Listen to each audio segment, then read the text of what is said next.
My name's Eddie Winters. You're tuned in to the Rock and Roll Coup d'etat.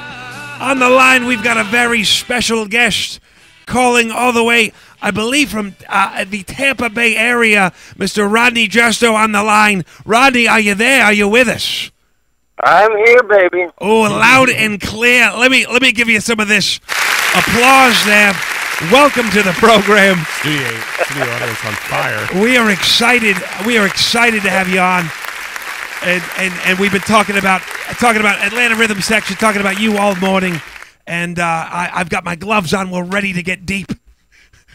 Ready to have. Well, bring it, baby. I can't wait. Rodney, so I mean, where do we begin? Let's talk about the band, the Atlanta Rhythm Section. You've been singing with them recently, all over the place, just going about it. This is your, if this is right, your third time back in the group for the most extended period now. Right. And well, you know, I left the first time because of what they call creative differences. Oh, yes. I think the creative was the other guys who were creating money, and I wasn't. But that's a difference. I just wanted to go on my own because the band at that time was more interested in making records for other people, right, as opposed to being a bona fide performing band, which is what I wanted to do. So I figured if I'm going to be a studio musician, I'll do it where I can make more money. So I left and went to New York. Right. Came back in 1983 after the band had the audacity, after I left, to start having hit records. Which I don't. I must tell you, I think it was very insensitive of them. Right. And Rodney Hammond replaced me, and they started having hit records. So then Ronnie left, and then I came back for a year, and then we were going to sign a deal with a new record producer who didn't like the way I sang. So I figured it was better that he and I not be partners. Right. So I left, and then they hired a guy named Andy Anderson, who was with the band for years. And as luck would have it, it got to just being Dean Daughtry and the Atlanta Rhythm Section. Right. Not that there was anything wrong with the band, but it was close to a tribute band, if you know what I mean. Sure. So they called me and discussed Paul Goddard and I coming back for the band to give it more authenticity. So I did that. And now it seems like very recently, but it's almost 4 years. Wow. Yeah, I mean, it seems like you guys have been very busy just traveling around and doing shows. I mean, there's a great legacy with that group. And what you guys do is I mean, really bringing that music to an audience that grew up with that music, knows that music, and being able to go see you sing with the band, seeing Dean and seeing the guys on stage. And the thing is, what I've noticed is you look like you're having a fantastic time on stage doing these songs, you know?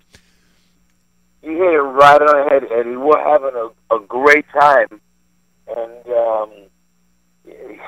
it's hard to explain. You're right. Well, it was a legacy I didn't want to see die. Right. If that makes sense to you. Of course. I don't claim to be part of the hit-making part of the legacy, but I'm still part of it. And I didn't want to see it die. That's all. And when I talked with the guy whose vision it was, which is a friend of mine named Buddy Bowie, who was our producer, writer, manager, everything, I talked with him about it before I came back. And he said, no, Rod, you're right. You're part of the legacy, and you're perfect to keep it going. So the guy who was their current singer and the guy who was at the time the current bassist left so that Paul and I could come back. Wow. And let's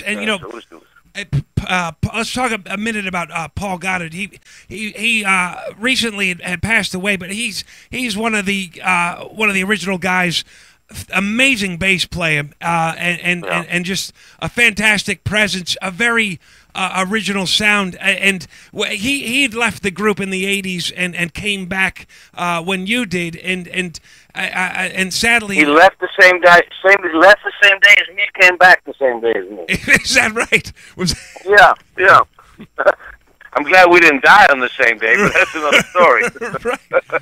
I mean, and it's such a terrible loss. I mean, it's a lot of guys. I mean, that's what I mean by keeping the legacy up. I mean, there's some great players in the group over the years, and you know, and keeping that music, you know, for the people, allowing them to hear Champagne Jam live. You know what I mean? Allowing them to hear that. It must be such a great thing for fans. Have you been? What's been the experience going out recently, playing these shows? What's been the audience's reception? Well, I'll give you an analogy. I saw a show recently on HBO about Mickey Mantle. Right. And Mickey Mantle didn't retire from baseball like filthy rich. He was okay. He wasn't going to live very lavishly. Well, one thing happened around the time Mickey Mantle retired, and that was athletes started charging for autographs. You know, when I was a kid, you say, "Hey, can I have your autograph?" They sign your autograph. Right. Now they don't do that anymore. You got to go to a place where they sign autographs. You pay $15. Sure. Well, regardless, the show talked about him signing autographs, and grown men, 50, 60 years old, walking up and seeing Mickey Mantle, they'd tear up. And it wasn't so much as, wow, this Mickey Mantle doesn't have much money. It's because for a second, you are transported back to a time when you saw number 7 on his back with the pinstripes. He had broad shoulders. You watched the way he ran around the bases, almost limping. Right. Well, I get a lot of that, Eddie, when we play concerts and people come up to me and say, "Rodney, man, I just lived my entire college experience through you guys." You know, we're connecting people with a certain period of time that's very special to them. Yes. I'll put it to you that way. That's a pretty cool way to look at it. You know, and, you know, with respect to the band, I must tell you, it's not like Dean or anyone else just said, "I think I'll start a band and get rid of all these guys." The band has evolved. Sure. You know, it's never disappeared and been re-put back together. The band's evolved, and we've always replaced the existing musicians with as good or better musicians. Right.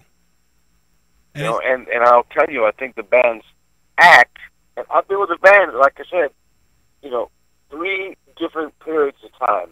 This is the best band in terms of energy, in terms of playing the songs with respect, you know, and the proper attention they should get. We don't disrespect our songs. Right. We play them with the right tempos, we play them with the right intensity. Yeah, I mean, you know, there's great clips on the internet. I mean, just doing some of the jams, some of the leads and the guitar work is second to none. You know, I mean, it's a lot of. I agree. Yeah, it's very, very impressive, and it's great to hear some of these songs that you know and love with new energy. You know, and that's kind of the exciting thing. And I was gonna say, I mean, you've had a incredible.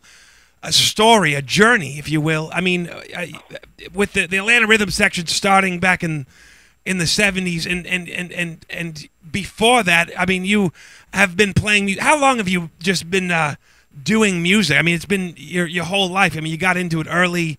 1959, Eddie. 1959, I started out. I was going to be a drummer, and I was trying to ace another drummer out of a gig. Right. And I was, you know, there weren't many rock and roll bands in 1959. No, not at all. So this one drummer couldn't make a gig, so they asked me to substitute for him. I said, sure. So I said, "Oh, I'm going to ace this guy out of this gig. This is going to be beautiful. I'll be in this band." Well, one day, I was at their rehearsal, and the singer didn't show up. And I said, "Well, I'll sing the song, you know, just so you guys can learn it." My friend was playing in the band, incidentally. That's why I was there. Right. And he said, "Well," and the leader of the band says, "Well, you can forget playing drums for us, but you're going to be our new singer." So that's literally how that happened. I realized that I wasn't going to take that drummer's place because when I saw him play, he was about 1,000 times better than me. Right. And I knew I was never going to be as good as him because that meant I'd have to practice. Right.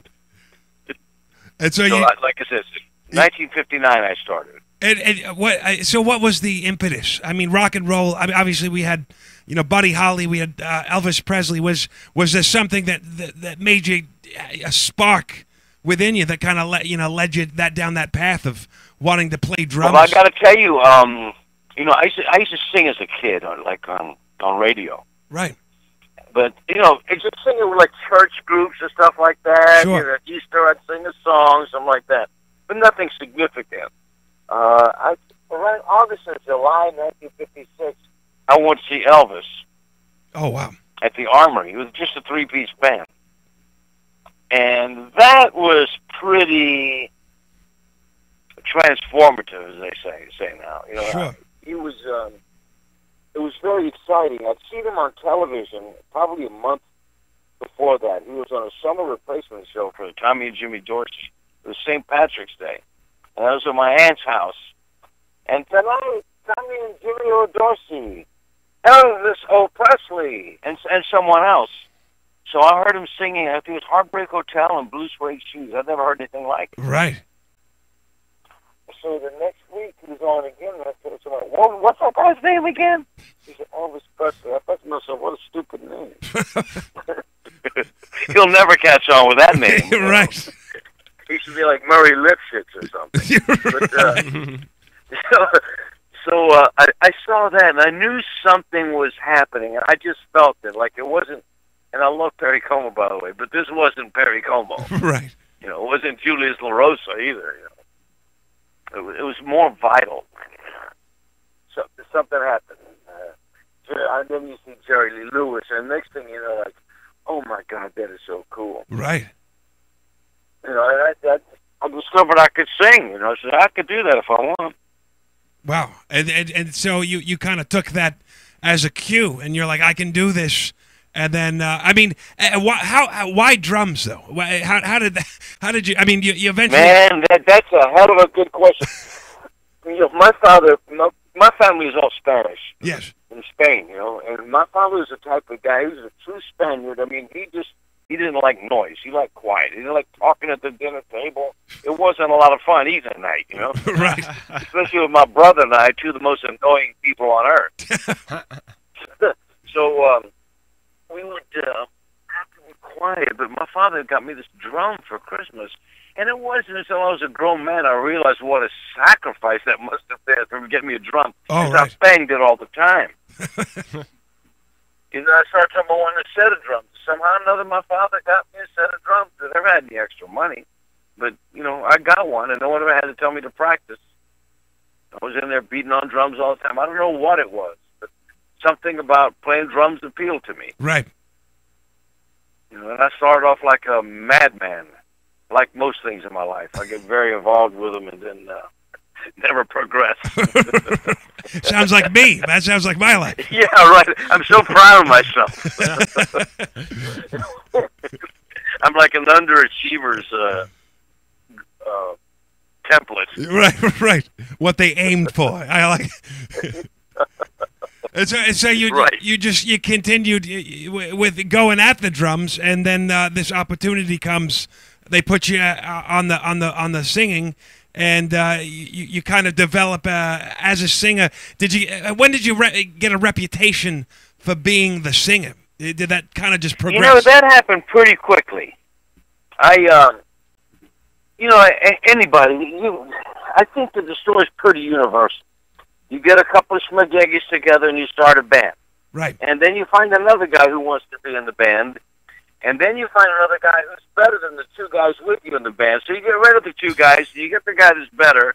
So now you're back to a two-piece again, but you slowly evolve into something that's better. You eliminate guys, you add guys. Right. You play a gig. It's like when you start off, you want to have the best band at your school.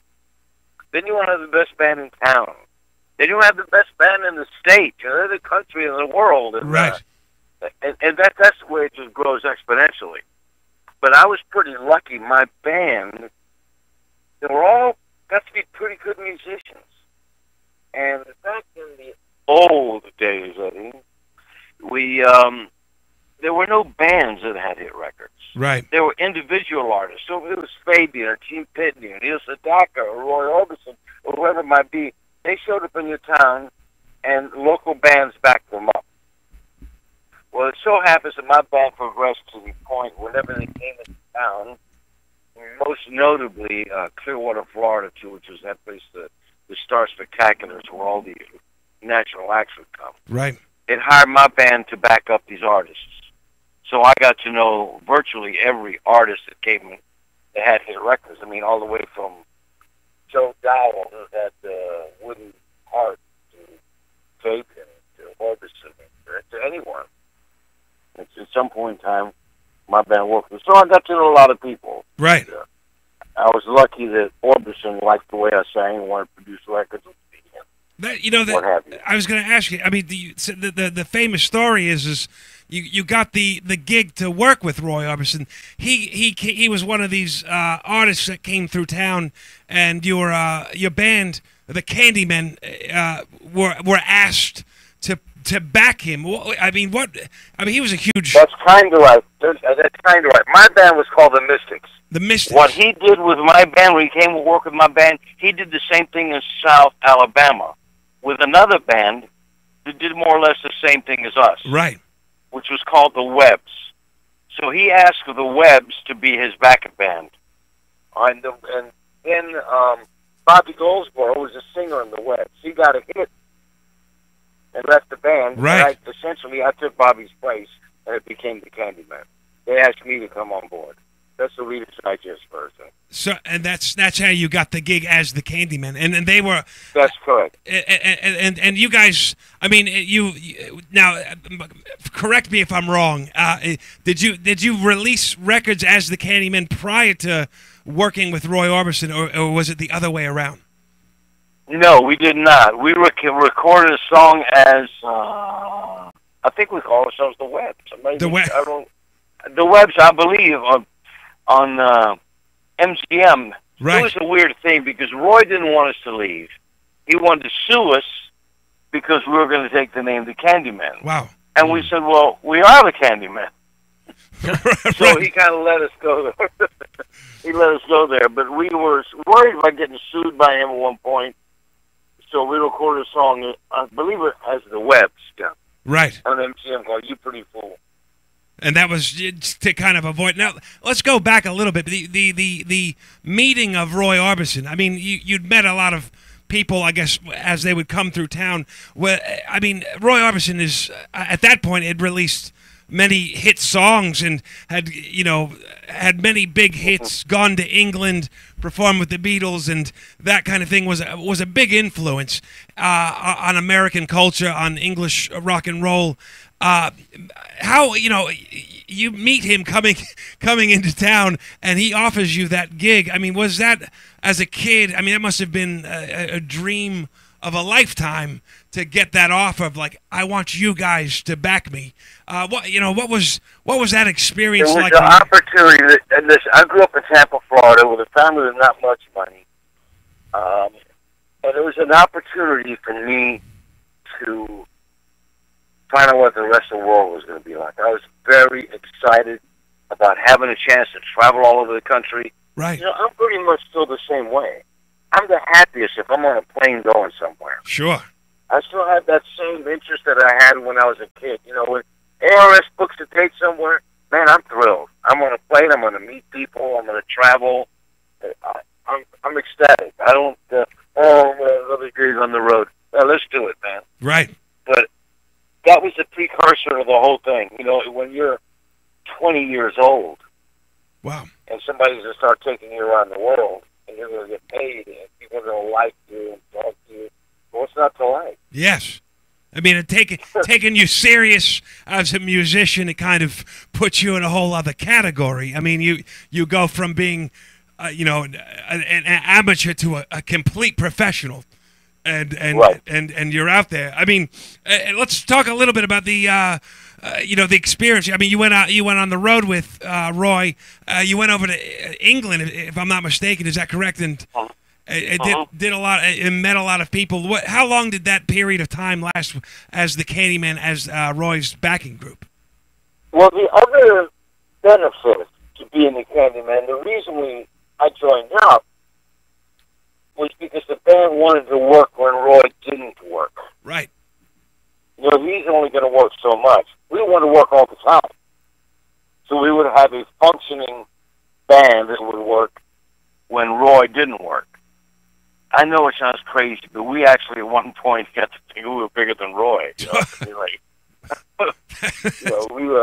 we would play songs before Roy came on, and we were great. We would do songs that other bands wouldn't think of doing. Right. We had it down. We were like a machine. I'm past the point of really of discussing how good that band was, because I've discovered I can't convey it to anyone. Right. I mean, you're right. It was to the next level, but we were always focused on becoming our own entity. Sure. And the poor man's version, I guess, of what the Eagles came when they left Linda Ronstadt. Right. And we didn't become it, you know. you didn't become the Eagles, but exactly. Eagle droppings. I'll take it. I will take it. So and at the point, I mean, you guys were, I guess, your home base was that in Florida at that point, or? Well, technically, we always thought that the home base was in Dothan, Alabama. Okay. That's because the guitar player convinced us that was the home base, so that he could pay less expenses to get to a gig than the rest of us. A lot of money. You slowly learn about being raped. Right. So and ironically, Orbison could never mention Sam Phillips without the word rape coming out of his mouth. Really? Wow. and he was a great guy. And it's sweet as a guy you could ever meet. But he could be very, very clever, caustic in a very clever way. Right. You know what I mean? Right. Like I said, he was the type of person.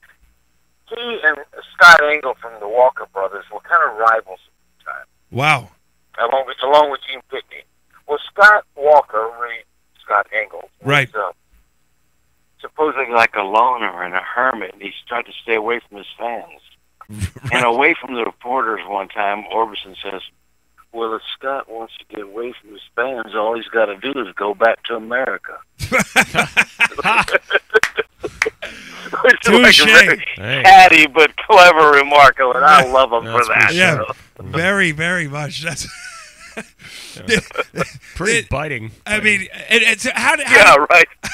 I mean, how did the relationship, I guess, of the band? I mean, obviously, it had to come to an end, and the Eagles had to be born. How did you how did that I mean, that from that moment, that's kind of you guys started to plant the seeds for the Atlanta Rhythm section. How did you end up in Georgia, in Atlanta, working with I mean, some of the guys in your group, and then meeting up and meeting up with the guys from the Classics 4?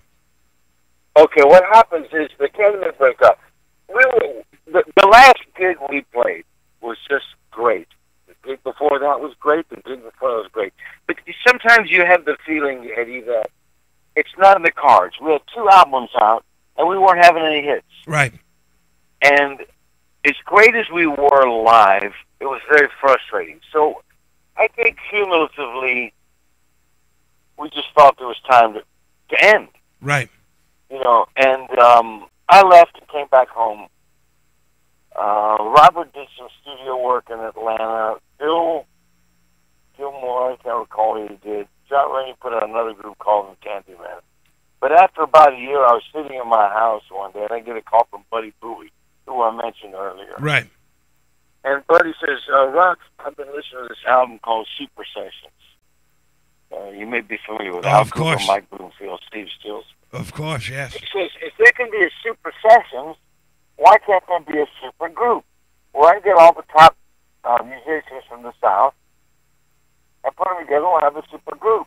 And I'm building a studio.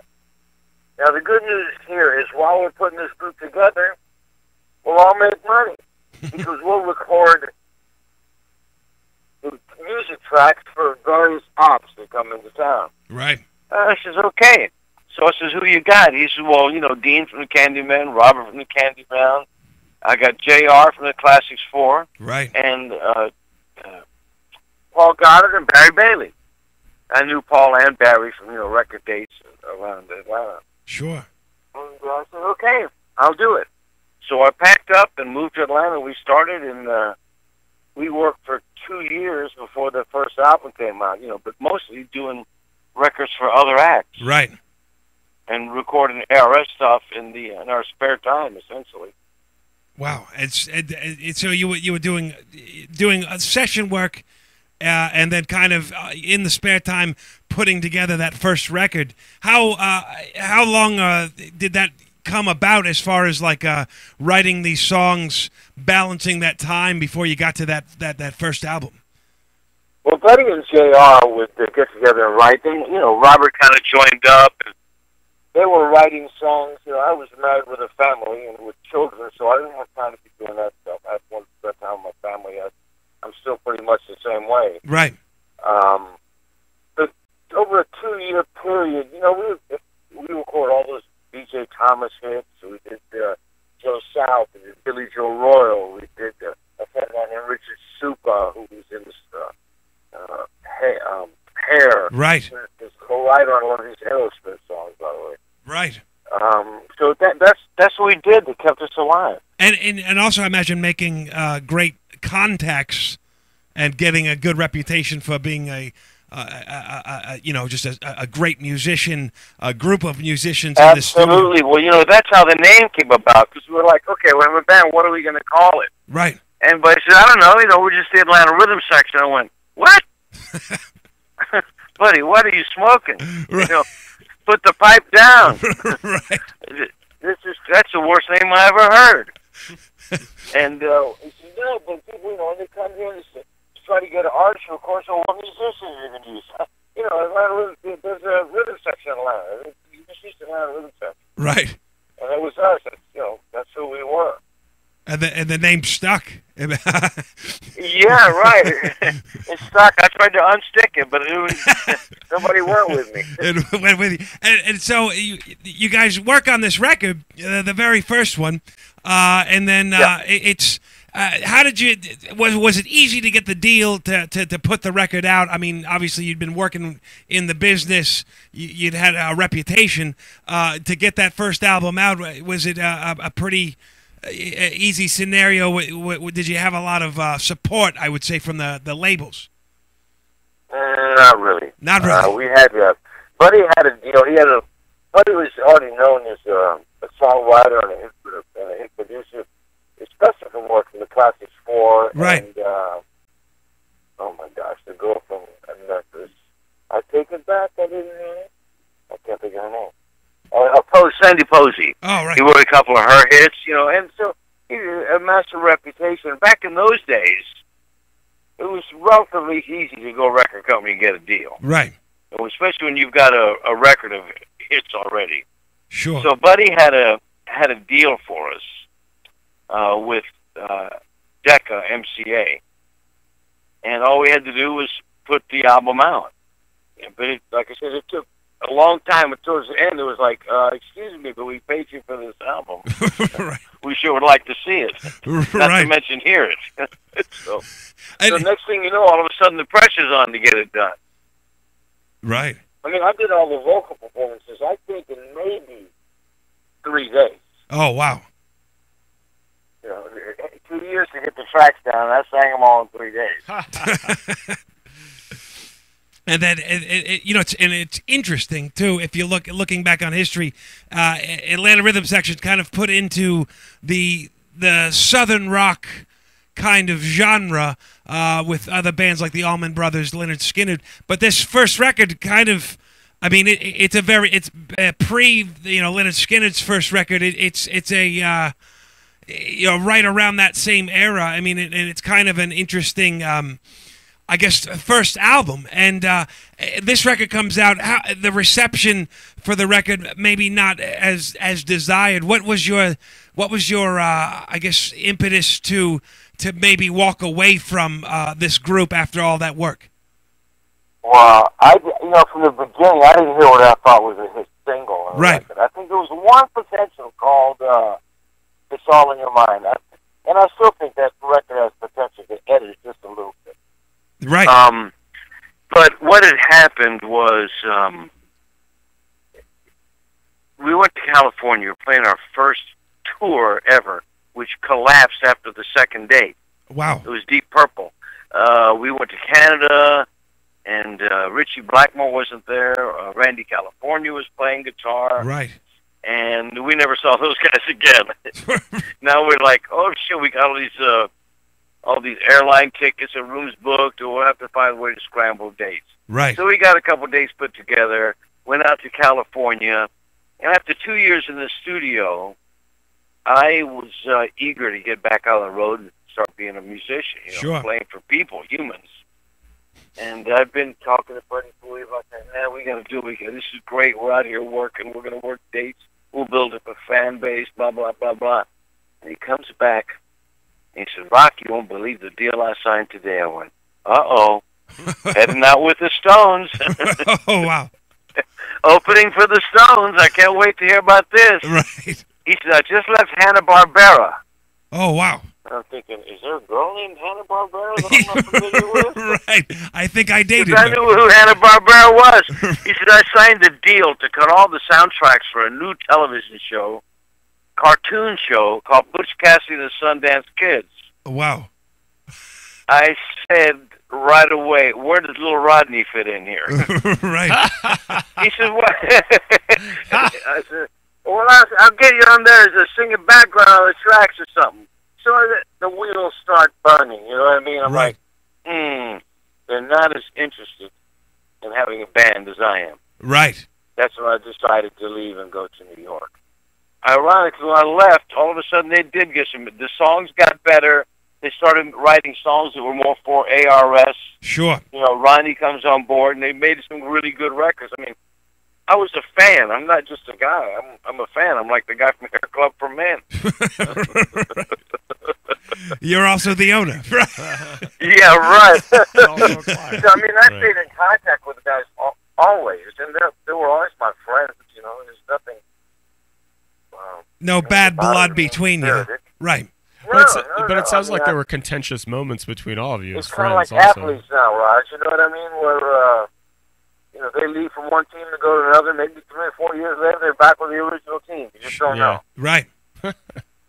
So you take off to New York. Why New York? First off, what made you want to go pick New York? Well, I'll tell you, I sniffed out work. I'd occasionally go to New York from Atlanta when I was in ARS originally. Right. To do a record date, sing background on people's records. And we were making all those B.J. Thomas records. Well, that dissolved, and they decided to start going to New York with Steve Tyrell, who's now a big artist, huge jazz artist, was producing and managing B.J. Oh, wow. So I knew I could have some work if I went up there.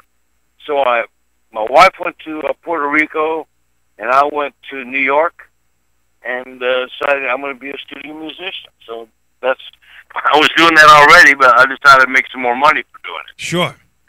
Yeah, so I knew that I had some work because of BJ.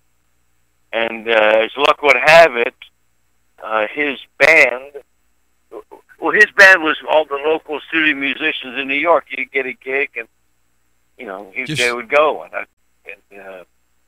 But I'd get a call, and I was like playing rhythm guitar or holding guitar and singing and leading the band. Well, I'd get a call from someone and say, "Hey, Rock, can't make that gig in Tulsa next week. I got a National Pepsi jingle." Right. Oh my God! So you got a tape of the show, and you find another drummer, bass player, or whatever, and you sit and you go over the show with them, blah blah blah blah. Then they play the show. Well, this is happening with more and more regularity. Sure. So I told BJ, I said, "B, enough. I can't take this. How about if I put a band together for you, and we'll all travel. They're an existing band, and we'll show up." And that was a band called Beaver Teeth. Wow. So I had Beaver Teeth put 2 albums out. Then I decided, I'm traveling a bit, and my children are getting older by this time. Right. So I say, this is not making it. I got to be home with my kids. So I just quit everything and came home and got a job like other people do. Right. And stayed there. Went back in 1983 with ARS, and then went back, came back home and decided to raise my family and got a job working with a liquor distributor. Right. Not knowing, never had a job before, and scared to death. I mean, it must have been a huge decision. I mean, obviously, the kids, the family. I mean, that's a very real, immediate concern, and you've been running around doing music, trying to support the family, and then having to make that decision to kind of, I'm not gonna do the music business any longer. I mean, how did that? I mean, was that a hard decision for you, or was it just common sense? I got to do this. No, it was very painful, and to be honest with you, Eddie, I kind of overquit. Oh, because as a young kid, Tampa was a small town. When I introduced myself, they said, "Where are you from?" I say Tampa, Florida, because I thought if I said Tampa, they wouldn't know what I was talking about. Right. So as a young guy, I was pretty well known around Tampa. So when people heard that I'd quit, it was like, yeah, right. He'll go back. It's in his blood. And no one wanted to hire me. I couldn't get a job. I thought that I'd just walk up and introduce myself, and they go, "Oh, I've been waiting for somebody like you to show up." Right. It doesn't work out that way. So it was very painful. But like I said, I overquit. I had opportunities to go back to New York and sing on some jingles and make really good money. I even had opportunities to sing with bands, and I said, "No, I'm done. I'm never singing again." Wow. I honestly never thought I would ever sing a note again. And it wasn't until I retired that this opportunity came up. And I also had started at the same time as I retired another band that plays around here in Tampa, just a 60s band. Right. Called Cuckoo Cachoo. Right. So Cuckoo Cachoo plays around here. We played last night for an event for a bass player, a woman who was 90 years old. She got to sat in with us. Oh, wow. Kicked ass. It was so remarkable and so heartwarming to see this woman get up and play. I mean, of course. It was just a wonderful experience, man. It was great. I mean, inspirational. I mean, I mean, and just a little bit more, talking about the switch in careers. I mean, when you have that perspective, I mean, obviously you stayed at your job and worked 25 years or so. Doing that. I mean, did you obviously? I mean, you said yourself, you didn't really had a job like that, a regular job, but to get down the road and to do it well, to retire. I mean, what kind of perspective did you gain, I guess, at the end of that journey, and then returning back to music? I got to tell you, Eddie, I don't think tomorrow if I had a string of 25 platinum albums, I don't think I would change one scintilla. Right. I'm just a regular old cod who's had a certain amount of good fortune. And my family is very important to me. And you take like ARS, a couple of guys have children or what have you, and I tell them all the time, dude, don't miss your daughter's prom. Right. You let me know when it is. We don't schedule a date. That's the way I feel. Your time is gone forever. I know what's important. And if you lose the money from not playing a gig, you make it up somewhere. Sure. There's always a way. But that time is gone forever. And by the way, I kind of act like I'm really cool. I'm a two-time loser. Because after I left the music business to raise my family, I really didn't do a proper job. I mean, I was so scared of being a failure that all I did was work. Right. And so idealistically it was great, but in reality I could have done better. But once again, I was scared of not being able to provide or whatever. I'm just it was a big fear of mine. I mean, when I started with the company, I made $150 a week. I think I had $25 a week for using my car. Wow. I'd make that in 15 minutes. Right. Or less. Exactly.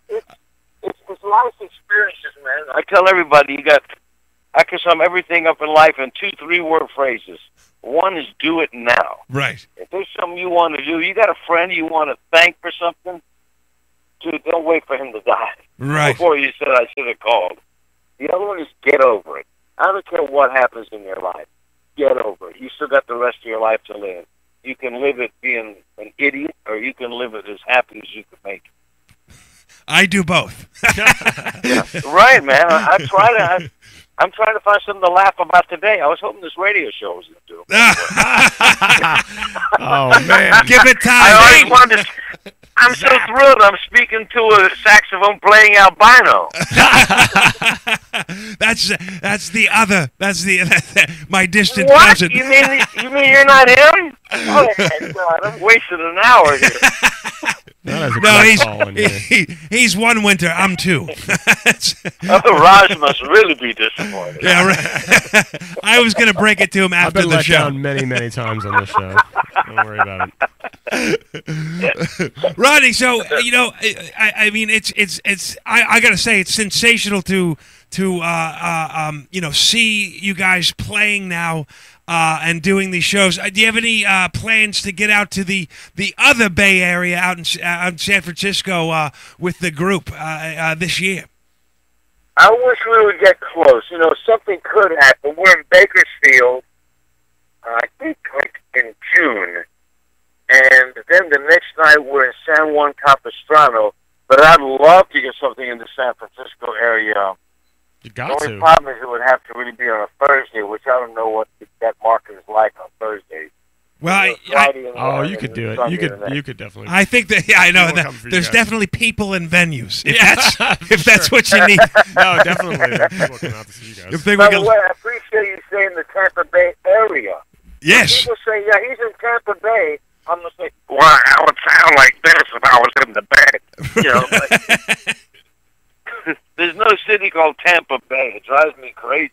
Oh, right. It's the area. The Tampa Bay area. The city's Tampa or St. Petersburg or Clearwater. Right. If you're in the Bay, you're in the water. So. Yeah, I think sports announcers. Here we are in Tampa Bay. Really? Don't inhale. Right. Don't breathe. Right. Because pretty soon you won't be able to. Right. So But we would love to get up there. We played there about 2 years ago at Yoshi's, which I understand is closed now. Yes, but there is a Yoshi's in Oakland. In Oakland, it's supposed to be really good. It's really great. I got to see Ginger Baker there, the Zombies there. Fantastic place right on the water. I recommend every guest that's on the program. I was like, don't worry about the other Yoshis. There's another one in Oakland. You should come and hang out there. But I mean. Well, I'll get on the case as soon as I hang up. Yeah, let's do that. If you need my help, I'll tell them. I was like, Eddie Winters called. Get these guys. Who? And they'll say they'll put me on hold, and then you can call. I remember when he was an albino. Right, he's changed. He has changed. But Rodney, so everybody can go to the Atlanta Rhythm Section website and check out the tour dates, get a little bit of the history, and find out about that. I'm so excited to have had you on the program, and to talk about your history. I'd love if you guys do come back to the Bay Area out here, I would love to have you back on and talk more about the group. Oh, that would be a thrill. Are you close to Reno? A couple hours away. Yeah, I get there. I get there a lot. Believe it or not. Yeah. We are going to play in Reno. I just got the contract today. Is that right? That's cool. Yeah, baby. I will drive to Reno. I will drive to Reno. Yeah, for sure. That is no. Yeah. That'd be cool. I'll let you know what it is. I'll send you an email. But like I said, I just got the offer today. Well, hey, I'm playing some casino there. Oh yes, there's a fan. I've lost a lot of money there. I might go back to try to find it. You might want to go visit it. I know, just to check it out. Touch the money. They got these the change machines, and those have the best odds. That's those. Are in the whole place. 1 for 1. Exactly. I spend hours. Actually, there. not, because they charge you $3 to get money out. Right. You even lose money on the ATM. Exactly, and they're bigger, less payouts. But but Rodney, I've got to say thank you so much for taking spending the time with us on the air and sharing all this fantastic history. And we definitely want to. We'll stay in touch. If you come to Reno, you'll see me. I'll bring a party van of listeners all the way up. Yeah, right. Raj, do you get out much? Oh, he's going to bring a bunch of octogenarians with him. It'll be a great time. I'll be there. They'll fit right in. Corralling them. Like the old days, they throw Depends on the stage. Their varicose veins will glow in the dark. It's going to be cool. Yeah, I buy the pack of Depends just so I can throw them on the stage. That's cool, though. That'll be fun. No, seriously, I will email you when I get home tonight, and I will let you know where we're playing and what the date is. I'd love to see you guys. Fantastic, and we'll once the date's out, we'll promote it on the program and continue playing ARS tracks. As always, giving you guys the support, and I'm excited to see you guys in 2015. Sounds like it's going to be a great year for the group. And I promise you come to see us, you're going to see the best way I can put it is we don't play like old people. Well, that's I don't listen like old people. I'm the youngest old guy you'll ever know. I can feel it. I know, I can feel it too. Feel it coming from me. Well, I love it. Well, Rodney, thank you again for we'll stay in touch and all the best to you, my friend, and give the best to the group. All right, be good to yourself. Thanks, Raj. No problem. See you again, man. All right, have a good one, Rodney. Thank you so much. Thank you. Bye-bye. Rodney Justo.